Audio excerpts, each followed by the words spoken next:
Hello மக்களே!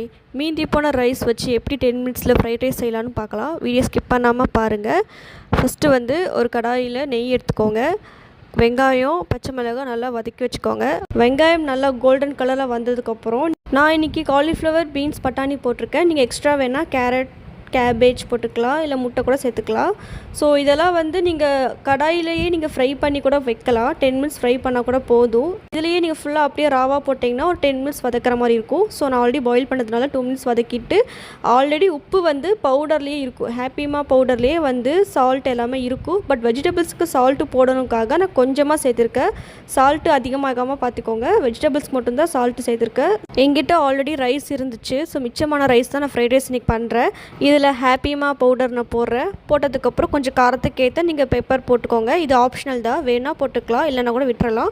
So கொஞ்சம் காரமாக வேணும், ஸ்பைஸியாக வேணுங்காக நான் பெப்பர் போட்டிருக்கேன்.